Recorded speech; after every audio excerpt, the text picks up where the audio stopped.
and welcome to Foster Talks for foster kinship and adoption caregivers. Knowing that both a caregiver for a child that has experienced trauma can be both joyous and challenging. Our vision is to provide knowledge and support for caregivers through humor, conversation, community, and tools that can be used in real life and learning from one another and from experts. Today's topic is the 4 S's of trauma-informed parenting. The 4 S's: structure, safety, supervision, and support, is a way to consider anticipating and responding to the needs of children who have experienced trauma and attachment disruptions. We will be discussing parenting children who have experienced trauma and attachment disruptions, helping to identify and how to apply the 4 S's to your family's roles and routines, particularly when children communicate unmet needs behaviorally. We will examine and learn how to apply developmental parenting strategies with children who act out physically and sexually. Welcome to Foster Talks. I'm Pam, and I'm your host for the presentation with our guest, Theresa Fraser. Theresa has worked as a child and youth care worker, foster parent, resource worker, professor, and therapist, has published books including Billy Had to Move, Adopting a Child with Trauma and Attachment Disruption History, and a recently released book co-written with one of her sons, Eric, entitled We're All Not the Same, But We're Still Family. She and her husband were treatment foster parents for both the Children's Aid Society and private foster care operator for almost 30 years. She is a play therapy supervisor for therapists in Canada and Australia, and is the executive director of the Maritime Play Therapy Centre located in Nova Scotia. She also provides online training for child and youth care therapists and foster parents. Welcome to Foster Talks, Theresa. It's wonderful to have you here. I love your background. Thank you. Yeah, I have to growing up in Ontario, and I did work in Alberta for probably 3 years before my husband and I were married. And now we're in the Maritimes, and what a beautiful place it is. You've experienced both like the West and then Ontario fostering and now Nova Scotia. So I love that you've got kind of that cross section of Canada. Yeah, and it's very different province to province. It is, I've found out. As I've talked to more people, you think that what you're doing in your province is what's kind of had across the way. And you and I were kind of connecting earlier that in Nova Scotia, you've been really pleased to find that the schools there are trauma informed. Yeah, and and that really kind of precipitated us moving here. My brother had lived here 20 years ago, and I came and visited him, and we had decided, later on that we would retire here. And then about when I was a professor, of course, I'd have summers off. It was just so lovely. So I'd pack all our kids in the minivan and off we'd come to Nova Scotia. We bought a little house here that was kind of like a summer house that we bought online for like $22,000. I'm not kidding.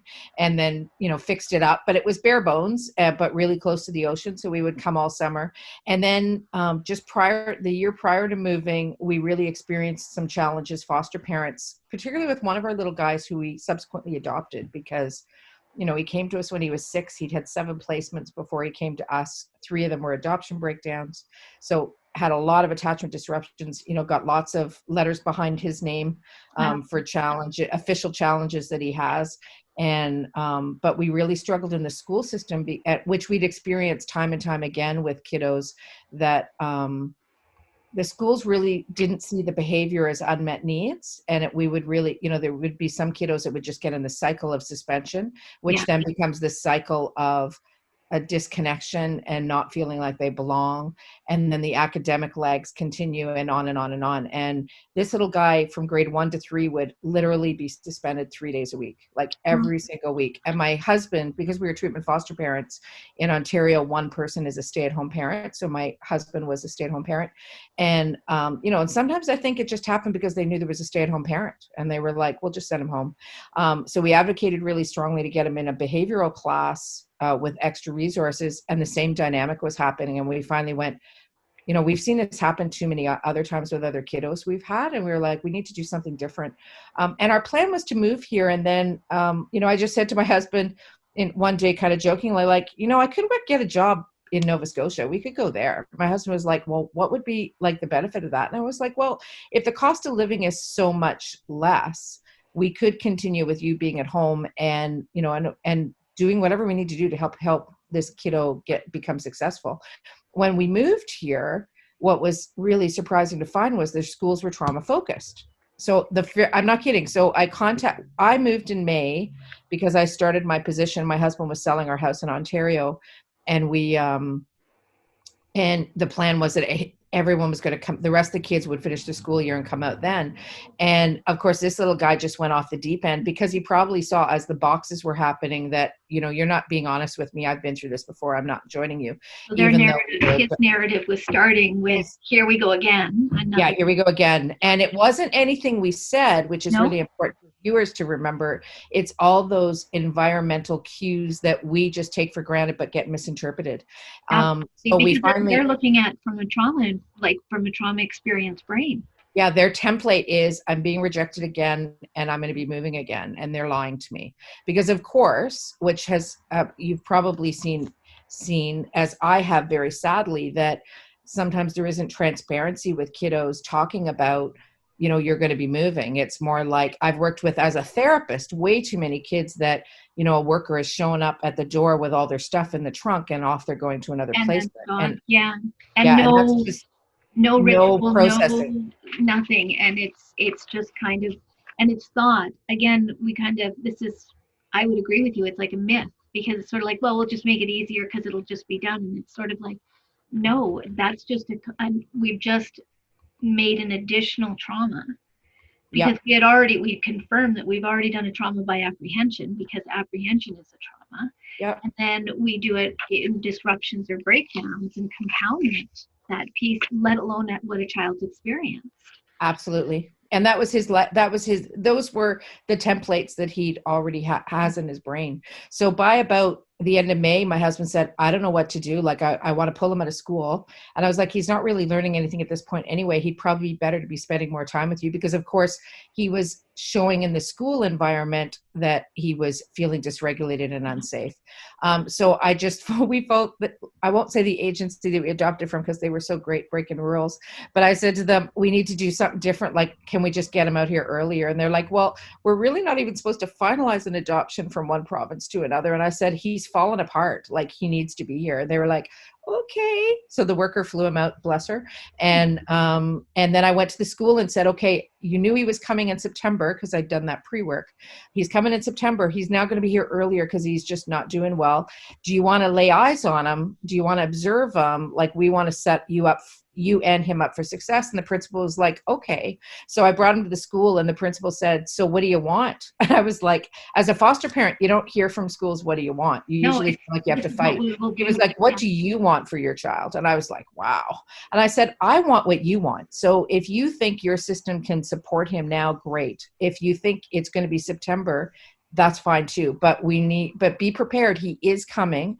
And I am not going to accept, because as a parent, I have a little bit of a different, more role than a foster parent. I couldn't argue as a foster parent. If you argue too much with schools, the danger, what my experience was, then the school can call the agency and make a complaint that you're, this or that. So you don't really feel like you have a voice. It feels very oppressed in terms of being able to advocate. But this time I could say, I'm the adoptive parent, so he's coming. So the principal was so amazing. He was like, well, we could have him half days, we could have him full days, or we could have him for a week or so, and then we could have a meeting again and then decide what's in his best interest. And I was like, I'm going to follow your lead. And he said, let's start him on Monday, because we'd like him to start to develop a relationship with him and start to feel safe with us. And I was like, oh, safe, really? Connected, relationship. Yeah. And that pattern continued throughout our school experience. And then my job was interesting. I spent a lot of time in school. So I was meeting people in the different schools. And I said to a psychologist I work closely with, okay, what's the deal here? Like, I'm hearing safety, connection, relationship.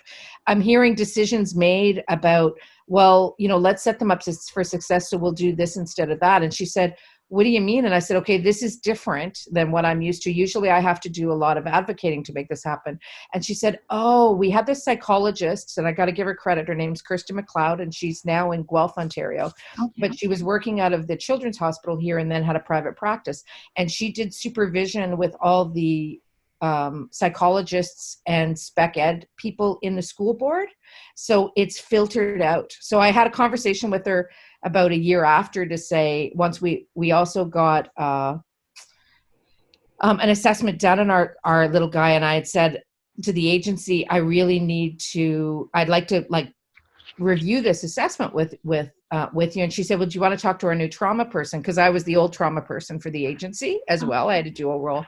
And I said, sure. I said, who is it? And she said, oh, it's Krista McLeod. I said, oh my gosh, I've been trying to track that woman down to first say to her, bravo to you. Like, the seeds that you've planted are still there and growing.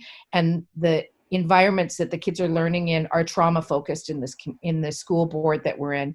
And when I met with Kristen, she said, you are so lucky you landed in a pocket of, amazing people. And I said, we really did it. And for this little guy, he is like, last year had 3 AIDS. Oh my gosh. Like, how does that happen? And So, it wasn't well, it 3 AIDS. happens with the trauma-informed focus, right? Like, Well, we know. yes. And it wasn't 3 AIDS because he's a bad kid. It was 3 AIDS so they could spell each other off and everybody be positive with them. Yeah. They would say things like, we need to have physical breaks. So and we want him to develop relationships with the staff so he feels like he belongs. So we're putting this into his, these time in his schedule. So it really was pretty amazing. And I just really, though it was very hard to leave the college and university classroom, because that was the what I didn't get to do. And that was a hard adjustment, because I really love doing that. It's been so wonderful for our kids in a lot of different ways. So yeah, so that's how we ended up in Nova Scotia. And people say, you don't have any family here? And I go, nope, we just figured this was the way to raise, this was where these kids needed to be raised. And all of our kids feel the same way. Phenomenal. Well, let's talk a little bit more about the 4 S's, because we kind of have some context now as to your little guy and meeting his needs and being able to look through that trauma-informed lens. But I'm excited to learn a little bit more about the 4 S's. Yeah, right? And that came from support. Yeah, that came from a book. I wrote the Billy Had to Move book for kiddos to introduce the concept of play therapy, because I was working with a lot of kiddos in foster care and foster parents as a play therapist, and they didn't quite know what does that mean? So that was what that book was. And then the publisher said, we're doing some ebooks. Do you have anything for parents? And I said, well, actually, I'm finding with my work with foster kin and adoptive parents that I'm repeating the same thing over and over. So, and I was going to do like a parent orientation booklet for them, but I'll send it to you and see what you think. And he was like, oh my gosh, I'm going to actually put this in print, which kind of surprised me. Fantastic. But it's old, right? 4 S's. That's the 4 S's. It's from 2011, and I probably, when I have some time, have to update it. But and it's a format that I've used in foster parent training a lot, because it just kind of simplifies trauma-informed parenting. Phenomenal. So let's learn more about those. But I'd also love to know a little bit more as to how we add them into our daily routines. Okay. Because I think that you've already given this great snapshot of a lot of struggles that foster parents have. And that's having a voice in their agency, or provider. It's recognizing that kids need a trauma-informed lens, how to advocate in a way. But if we can figure out kind of how to implement them into our daily routine so that we can meet these kiddos' needs and in the complexity that they show up, that'd be incredible. So How do we begin with 4 S's? Well, the first one we've kind of talked about in terms of the safety piece, and safety isn't just physical safety and it's emotional safety, but it's also sexual safety. Okay. So as I experienced, as I'm sure lots of viewers have experienced, that, you get, sometimes you get the update, oh, you're going to have an 8-year-old foster daughter come, and it turns out to be an 8-year-old boy. And you have some of the history, but you don't have all of the history. Yeah. And even, and that's sometimes when I work with adoptive parents, they'll say, well, stuff was withheld from me. And I'll say, actually, no one intentionally withholds information. Sometimes we just don't know. Right. And sometimes it's buried. So yeah. When I'm talking with parents, I try and encourage them to think about, kiddos can have the worst experiences. And if we knew they had those experiences, we would set our home environments and set the rules and routines up to meet them where they're at. So I always, when we were fostering, assumed that kids had complex trauma experiences. So they've had attachment disruptions. They may have Okay. been sexually abused. Maybe they've seen inappropriate sexualized material on TV. Okay, so I want to add that to our toolbox really quickly, assuming when you're getting a placement that there's been complex trauma. Yeah. Okay, because Not to I be think judgmental, not to be judgmental about no, the no, caregivers, just but just to look around your home and go, okay, so if I knew a kiddo has been physically abused, what are things in our environment that may trigger a reaction where they're fearful that's going to happen again? right. What may be a way we interact with kids that may cause them to be worried it's going to happen again?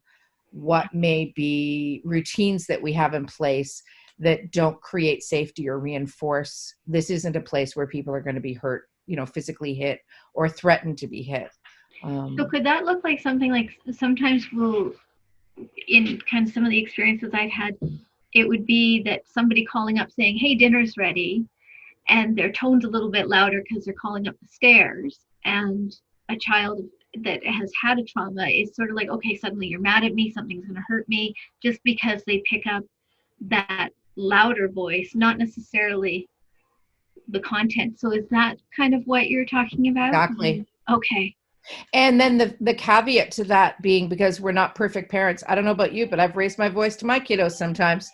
Oh, yeah, So maybe being a translator. So yeah. I'll often say to kiddos, when I did that, if you heard my voice really loud, it's because I know when people are on the second floor, they can't hear me. You may have thought I was angry. I'm not feeling angry. I just want to make sure that everybody can hear me. So giving context to the kiddo, giving All the language to time. what they're hearing or experiencing. So Yeah, I'm hearing you kind of say you can be a narrator to what that child's experiencing right. when you don't necessarily, and you're absolutely right, kids come to us and we don't know their history, their files. We know that we've created a trauma with an apprehension. So already Yep. we know that exists. So giving a narrative and, like you said, looking around your space and saying, how does this space translate? How does it share? Like from there, that level is what I'm hearing. And from probably many of your foster parents who've been fostering for a long time, we each have our own routines that we put in place to keep everyone safe, and we do it sometimes so naturally we don't think anymore about the wonderful things we're doing. When I was in the role of a foster parent resource worker, I would say to parents like, oh my gosh, that was so beautiful. And they'd be like, what? I do that all the time. And I go, I know, but not everybody does. Like, you're not realizing what an amazing impact you're having by just saying, in this house, when we have dinner, we're going to talk one at a time and really look at each other and try and make sure that everyone has an opportunity to have a voice. Beautiful. Yeah, and all of those things create safety. The one that sometimes we have the most difficulty talking about is sexual safety. And sometimes we'll have kids act out sexually, and it isn't, we can assume maybe they've been interfered with sexually or they've been sexually abused, and it may not be any of those things, but to kind of and I remember I can remember one pretty significant placement where we had a little person who was about 11, and they'd already had 3 kids they had victimized in very severely. And when we got the profile, they were like, most people will say no. And I was like, well, and you have to have really strict rules and routines in place. And I said, well, actually, we already have them in place, because we make the assumption that kiddos either have experienced some kind of inappropriate interaction. And we're trying to model good boundaries. So we have rules like, no one's going to walk around the house without clothing on. Everyone's going to wear a shirt. You're going to knock on doors before you enter any room. No, only one person in the bathroom at a time. When kids are going from one floor to the next, we ask kids to say, I'm going to go upstairs or just to let us know. Either say, can I go upstairs, or I'm going to go upstairs right now. So we always know where everybody is in the house all at the same time. Yeah. And we went over all the rules with this little guy, and he was like, you're just doing that because And I was like, oh no, these are the rules everybody's lived with, forever. All of the kids, if you ask any of them, this isn't new, because sometimes people have had things happen to them that they haven't felt comfortable enough to tell anyone, and they need to know that in this home, we're going to be really direct about things, and we're going to have, we're going to stick to those rules to make sure everybody feels safe. So no one will be coming into your room at night. It's giving him a definition of, I'm part of now being part of the safety plan, instead of the Right. safety plan is because of me, which Right. excludes him. Right. And just creating the opportunity to have conversations, because what ended up with that little guy eventually was he did make subsequent disclosures, because he'd also been interfered with. And because we were just really comfortable going, and we stuck to the rules, like, no, you don't go into each other's rooms without, first of all, the adult needs to know if you're going into another kiddo's room. And second of all, everybody knocks, even me. I'm going to knock on your door before I come in. Right. Yeah. Well, and it teaches him his own boundaries and privacy. Right. And again, autonomy over his body. Because often children that act out sexually, if they've experienced their body not belonging to them, right, then that becomes, and I'm going to go back to the word that you used to begin, their template, as to that piece. So that would be safety of the 4 S's. Should we go structure, supervision, or support? Sure. The structure one really is about the rules and routines that we have in place, and it's always easier to have more stringent structure than add it later. So like that little guy, everybody followed the same rules all the time. And the only time we could, we would relax on one of those things, one of those rules, like something as simple as, kids asking to go upstairs or us knowing where they are in the house. We've lived that for 30 years because our first fostering experience was with teenagers in a group home. It was a parent model group home. So our own kids were used to the exact same thing. And we, just kind of followed it all the time. So the structure, if you have the structure in place already, as you identified, we're not creating structure for this child's behavior or that child's behavior. The structure is for everyone. And structure helps make things predictable and feel safe and routine, and that helps everybody kind of calm down a little bit. It does. And often our kids come where they've not experienced any structure. Yes. So then you start to move into, I didn't know when food was coming. So then you've got food scarcity fears. Right. We didn't know when we would sleep or not sleep, or missing school or pieces. So that lack of structure often becomes part of their own experience of creating additional fear. So when we bring a kiddo into a home that has structure, yes, that's where you can see some of those behaviors as well. Absolutely. And also their ability to kind of calm down a little bit and go, oh my gosh, you mean I'm actually going to eat every day, 3 times a day? Yeah. And dinner really is at 5:30? Wow. Yeah. So again, you're kind of what you set out or what you say, follow through and do.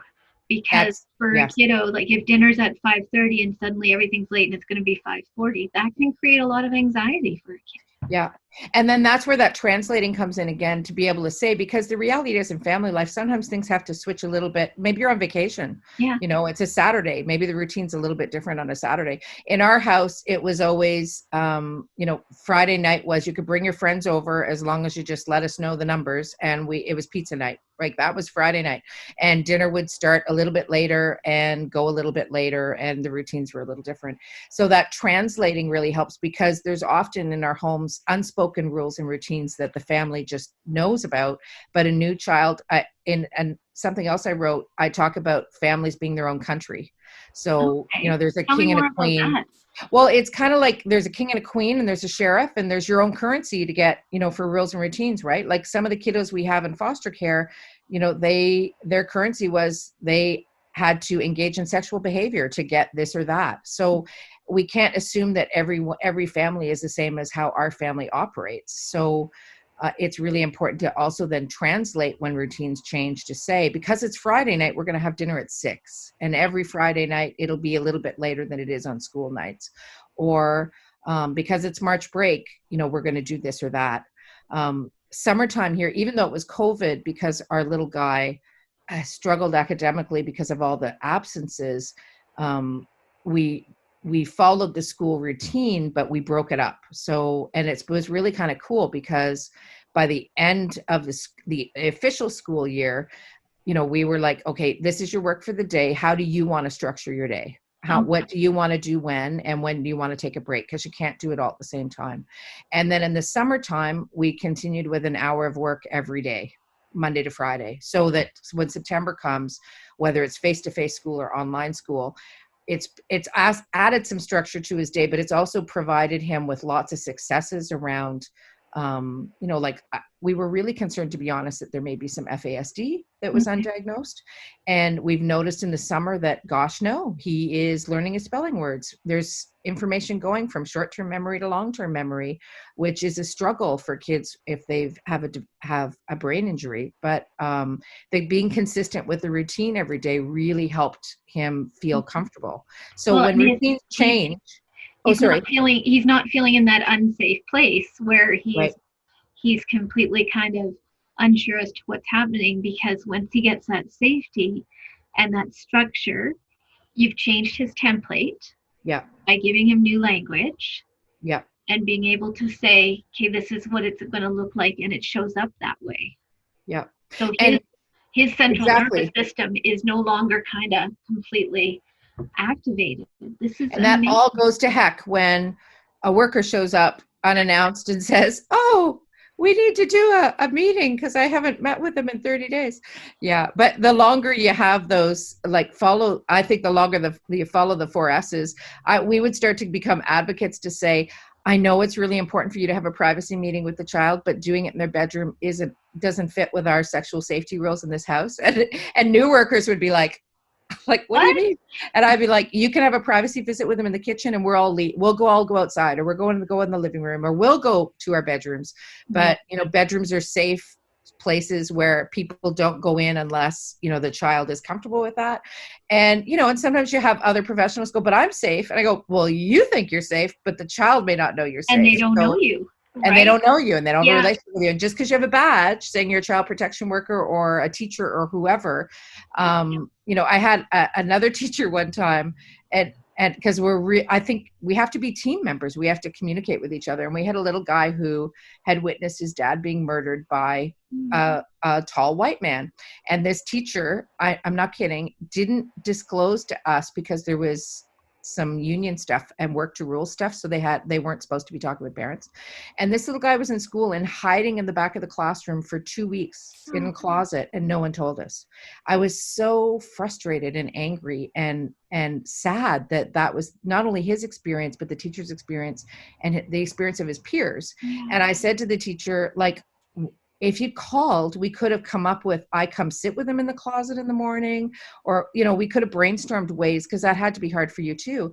And he said, well, he just wouldn't even look at me or talk at me. And I don't understand, because I'm a safe person. And I said, yeah, you're a safe person as long as he doesn't assume that look like the same person that killed his dad in front of him. Yeah. And then the teacher was like, oh, and I was like, yeah, like that's not stuff that's going to be in a school form.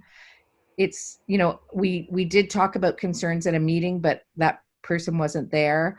And I think the reason I bring that example up is even us as foster parents, sometimes when we're working with kiddos, we assume that the kids think we're safe, but we're not safe because they haven't had the experience of safe adults. So it takes a lot of relationship building and time of creating safety and structure for kids to go, okay, that person really does do what they say, and they really don't do what they say they're not going to do. And maybe this is a place that I can start to calm myself down. And you use that word, Pam, templates. I just want to circle back to that, because sometimes the kiddos we have in our care have had experiences pre-verbal. So their body reacts, but they can't connect why they feel that way. They're kind of, and it's often, I really want to emphasize this for our new parents, because that's what we're hoping, is that we can take some wisdom and bring it to new parents.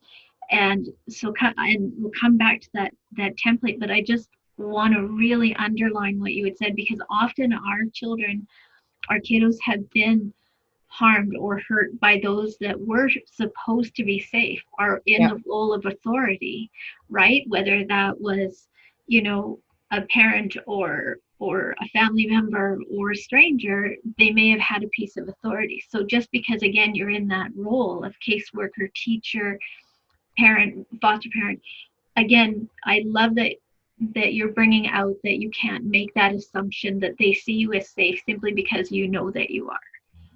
And Yeah. that's huge. So tell me a little bit more about template.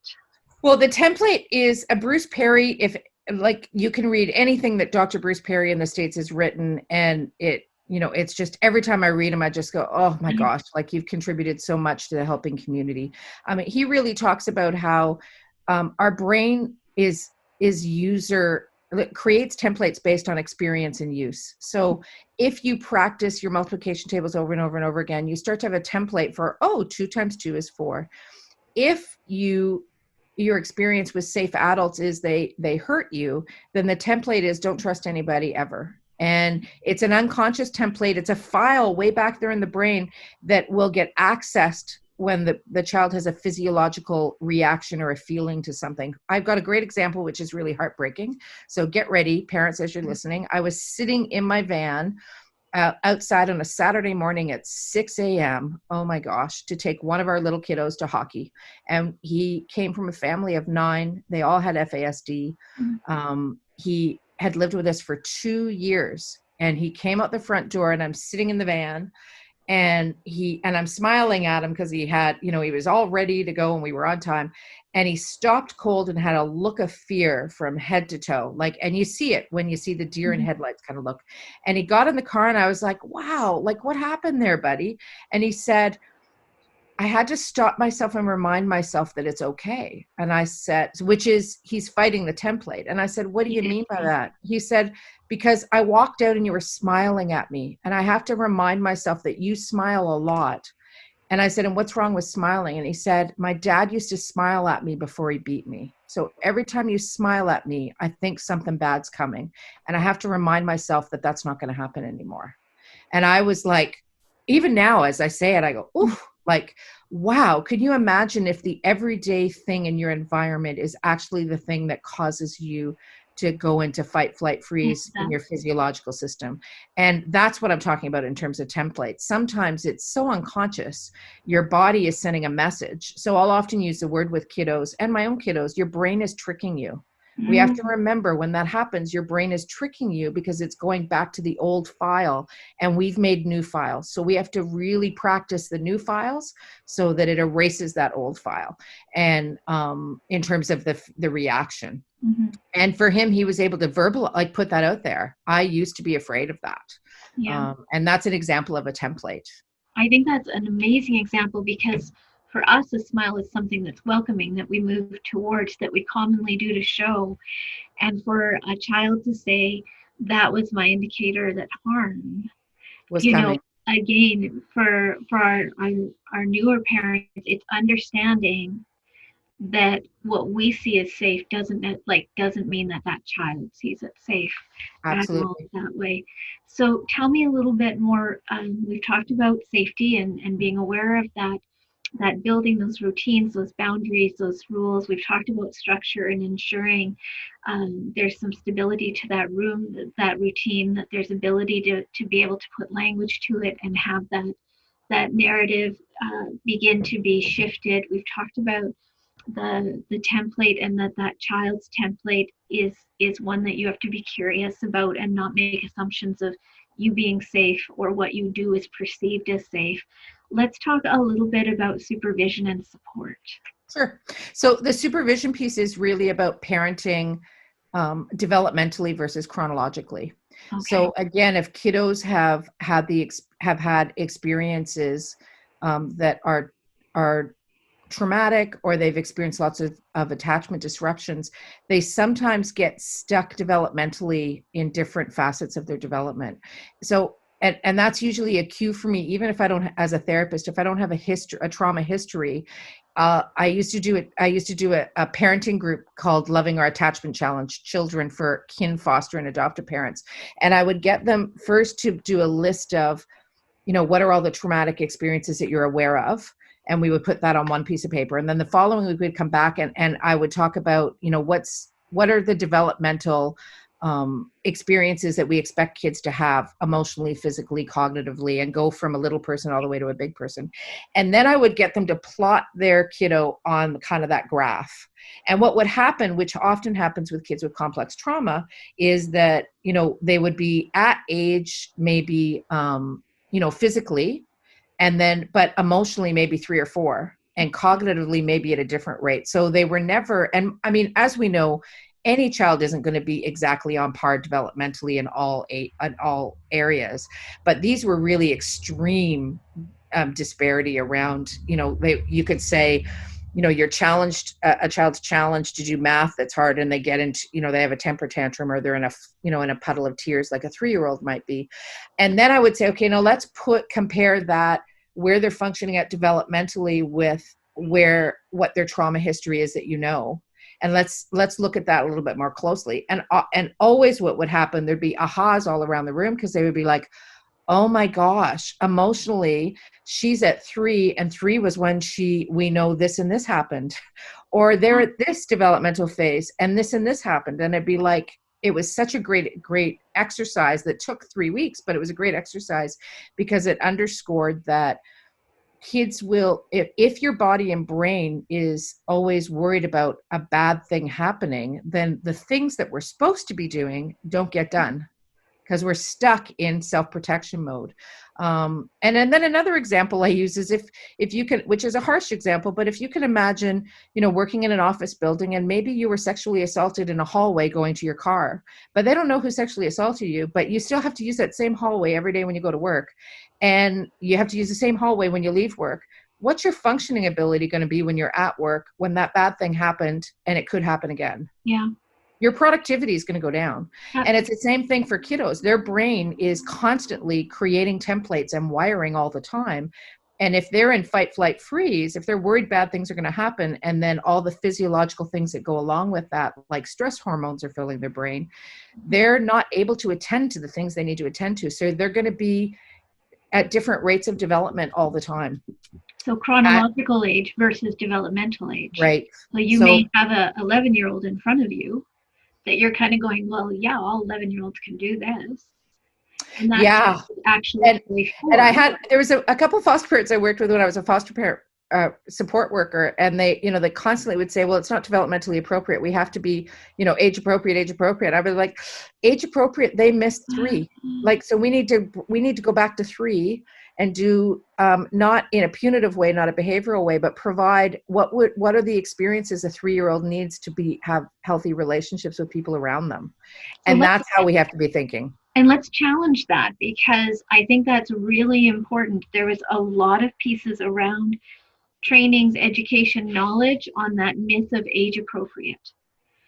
That term was used so constantly that it became, so for you to say, hold on a moment, it may be age appropriate for 11-year-old to be able to do X, Y, and Z, but and that's chronological, but developmentally that child's at an age 4.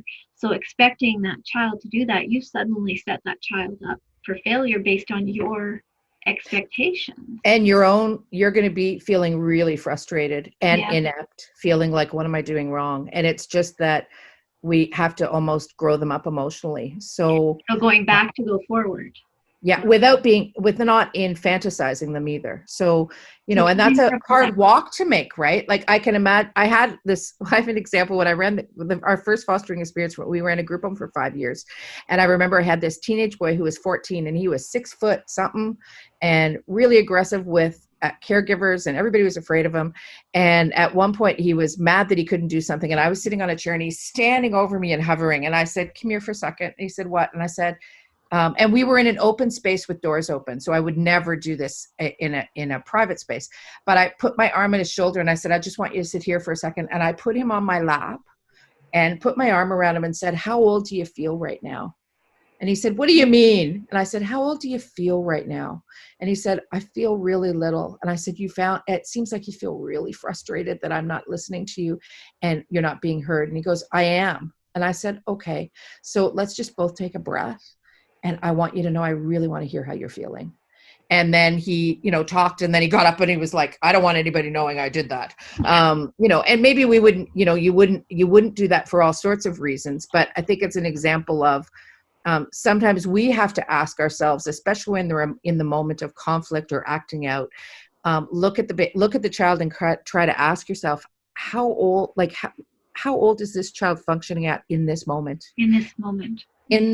How old? Because they don't know, but you can know with your good parenting skills. Okay, this 15-year-old is really like 3 or 4 right now, and if they were 3 or 4, what would we do to meet where they're at? Oh, I love that. In a respectful way, right? Yeah, not assuming a child's history, assuming that complex trauma is there. Yeah. And then asking yourself in those heated moments where you're kind of going, I'm not sure. Yeah. Because it is a bit of a difference when you have a child that, like you said, is 6 foot in front of you, but is coming in at a 3. So you yourself have to kind of bring in that bridge to understand. Yeah. And being really curious. You used the word curious. I love that word. Yeah. Being really curious, and then watching, like, when they, maybe they're 15 every other day, but on Fridays at 7, you notice they're not. Yeah. Well, there may have been something about Fridays at 7 in their life history that they default to an earlier time period. So just being curious about what does that person need in that moment, and then trying to respond that way. That's the supervision part. It's the meeting kids where they're at developmentally and providing the supervision that they need to be successful, which, means, another kind of thing I say is, I don't think basements aren't for playing. Like letting kids go down to the basement on their own with no supervision. That always concerns me, because when I've worked with kids that have been violated sexually, when they're in spaces where there's no adult check, and it's not so much about we're supervising, it's more about we're connecting and checking in and seeing if they're okay. Having that presence.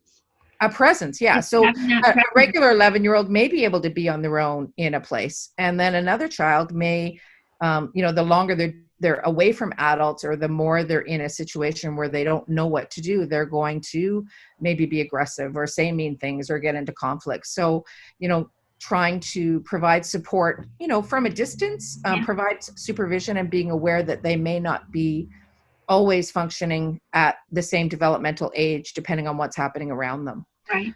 Yeah. So that's the supervision part. And then the last one is support, and that's for us. Okay. If we can't fill our cup up, we can't support the kiddos day to day. And I know it's really hard, because I've been there where, you have, 6 or 7 kids that are all have complex needs, and, there isn't, time off, or, when I would talk to child and youth worker students in classes and say, okay, now here's the part where I'm supposed to talk with you about self-care, and they all roll their eyes, right? Because, a professor says, yes, you have to practice self-care, and by the way, if your assignment isn't in at this time, you have to take 10% off, and there's 3 things coming next week. And the same thing is for a foster parent. So, if someone really followed a foster parent around and chronicled every minute of their day, oh my gosh, it's exhausting. Sometimes you just don't even have time to have a shower. But that's the kind of support I'm talking about. It's so important to try and create a support system for yourself, whether it's your association or other foster parents, or a phone call with someone that, you do once a week at this time, training, whatever it is for you. And no one can tell you what that is. But between you and your partner, you have to figure it out. I would always, when I did therapy with couples who were adopting, and it got better. Initially, when I would get called in, it would be like the placement was just so at risk of breaking down any moment. And I would say to the agencies, call me in a lot earlier, like call me before they get the kiddo, and we'll do 1 session, and then call me in, and then I only see people when they actually need to be seen. Mm-hmm. I don't just go, 12 sessions, so we have to do 12 sessions. We can spread that out. But I often would say it would be really telling. I would say look at them and say, so how often are you having sex now?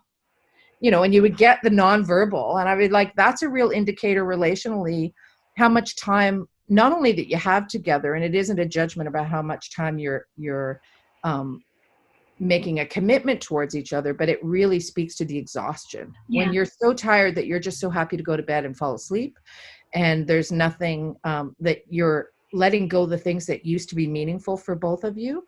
that makes it really hard to have the energy in your cup to keep going. So really important from the support point of view to, it's okay to say, no, we can't take this child on right now because we've got a lot on our plate. Yeah. Or I need help. I need a respite weekend. Or I need, we need to have someone else do the drives to the visit to the biological family because there needs to be a buffer, or that gives me time. I had a supervisee therapist I was supervising who she made this sweeping comment. She was like, well, like foster parents don't really want to be involved in the treatment of the foster kids. And she didn't know I was a foster parent too. And I just kind of like took a deep breath and sat back. And I was like, help me understand what that means. Like, what do you mean about that? And she said, well, they never come to sessions. And I said, okay, so let's back the train up. So how do you get the referral? And she said, oh, the worker calls. And I said, uh-huh. And then how do you set the time up? And she goes, oh, I talked to the worker. And I went, oh, so you never talked to the foster parent? Well, maybe later. And I said, so what would happen if, like, let's just do a little, imagine I'm the foster parent and the worker who has power over me, who makes a decision about when kids come and go. And, it doesn't matter how logical you feel, there's a little part in the back of your brain as a foster parent sometimes. I know, at least I've experienced it, where it's, if I cause too much trouble, they could take this child from me. And I really care about this child. They're part of our family. So now the worker calls and says, oh, by the way, Mary's going to go to therapy, and they're going to go to therapy on Saturday mornings at 9, but your other child has gymnastics at 9 and you have hockey for your kid at 9. And now you have to say, well, I'm really sorry. And you don't want to, because you don't want to seem difficult. That time doesn't work for us as a family. And then the worker goes, oh, no worries. We'll just we'll get a volunteer driver for you. Yeah. And then the volunteer driver is the person bringing the child. And the therapist was like, that really happens? I was like, every day. Happens all the time. Absolutely, So yeah. you as a therapist need to make it a practice, which is what I do. I get a referral and I say, great, I'll see them, but I want to talk to the caregiver first. Right. And the worker will say, but I'll give you all the information. I go, that's fantastic, but I need to talk to the caregiver first. And because the worker may have specific goals. And my question always to the foster parent is, what do you think is the biggest issue that is causing this child discomfort or harm or getting in the way of day-to-day functioning? And then I can rework the goals. Like, let's talk to the people who know. Foster parents are our 24-hour intervention. All the time. They are our 24-hour intervention. And more important than a therapist. Oh, and I say this in training all the time and people are aghast, but I go, if you actually think an hour of therapy without consulting with the person who's providing the day in, day out care and getting their input is going to make a difference lifelong, you're fooling yourself. It's not. You have to be part of the team. Yes, I agree. So kind of going back to the 4 S's, we've talked about structure, safety, supervision, and support. I want to ask a couple questions. I want to ask, for you and your husband who have been doing this for the last 30 years. So when you're thinking of new foster parents that are entering into this as a team, often foster dads are kind of seen as they're the support or the secondary. But what would you say to couples that are entering into this together? What would you advise them in keeping their marriage strong, in keeping their partnership strong? Make sure you have dates. And it's not like we're going out to have dinner. It's we're going to make sure the kids all go to bed early and we have an hour to watch TV or talk or do whatever. One thing I wish I did more when I look back on the 30 years, because I was a stay-at-home parent for the first 15, and then we switched roles. And then he became a stay-at-home parent and I went back to school and became a therapist. Really important for my partner, golf is really something that has been part of his identity and self-care, but also time alone. And he's really, lots of times let that go. Oh, a meeting. I remember I said to him once, put on your calendar on a Monday, put a line through it and never book a plan of care on a Monday. And he actually one time had a worker lean over at a meeting, look at his calendar, go, well, you don't have anything there. Like, let's do it there. Even though he was saying, yeah, I can't do Mondays. So really important to set good boundaries around your time for yourself, your time for your partner, your time for your family. I've done some workshops on biological kids and the impact of fostering on them. really important to make sure you don't feel guilty about spending time with your own biological kids, because Yes. they're living in trauma too. It's vicarious trauma for them, and we need to be aware that they're the silent partners in our fostering experience. So I'd love to have another conversation about that, Teresa, because I think often recognizing that yeah, our bio children are very much part of that fostering team yeah, and are very much impacted by the experiences they're having. So I would love to have that conversation in a bit of a we can larger do way. that. I think that would be amazing because that's also often for new foster parents that are coming in. Their questions are, I found in the years that I've done this, are always very similar. How do I give that child back? That's always a big one to begin with. That we could again have a whole conversation Yep. just in regards to that. How will it affect my bio children? Is always the And close, it will. and it will. And Yep. being able to actually discuss how that shows up, I think is really important because for people that just kind of go, yeah, we're all in, we're going, they're passionate. I love that. It's beautiful. But they also have to know how this is going to show up for them. And for those that are really hesitant and kind of saying, I don't know, I'm really concerned as to, and they end up not being a foster parent where they could have been remarkable in that shift. So I'd love to have that larger question. It's an Um, important one. There hasn't been a lot of research or much written on it. there And hasn't been, I found. yeah, there isn't. There was one study done out of London, Ontario, and we're talking, it was 20 years ago, and there Yeah, hasn't been a whole lot written. And I've done a few work presentations on it. And yeah, there are some things we can do, but getting back to your question, making sure you have dates with your kids too, like yeah. one-on-one, and making sure they have some time on their own without, whether there's respite set up. Those things are the support pieces that will help you Which will make weather the challenging days. And there are lots of challenging days, but there's lots of amazing days too. there is. I think Which that's spoke to, before we end, the book, We're All Not the Same, but We're Still Family. That was co-written with our little guy that we fostered and then adopted. And at 13, even though, there was a no contact order, because, when they're 18, they can find bio parents. He really said, I really want to find my bio dad. And we had this really amazing, wonderful experience of finding biological family who coincidentally live close to us here in Nova Scotia. That was another good oh my reason to gosh. come back to Nova Scotia. And his cousin, who's 14, spends 3 weeks every summer with that. The last 2 years has spent 3 weeks every summer with us. So he, contacts his grandfather, talks to his aunt, has cousin visits. And it's been, that's a whole other segment on I openness, right? I've got a list now that I want to connect with you on, and I would love for both you and Eric to perhaps have that conversation in regards to the book. I'm going to come back again to the 4S's because I just really really want to kind of emphasize the structure, the safety, the supervision, the support, Right. understanding that our children come from trauma, making that assumption regardless of the information you get, the file, understanding a child's template and the story that they hold is different than the story that you're just seeing up front. Understanding that safety for a child is not your definition, it's theirs. And they may And, not even know theirs yet. and they may not even know Yeah. theirs yet.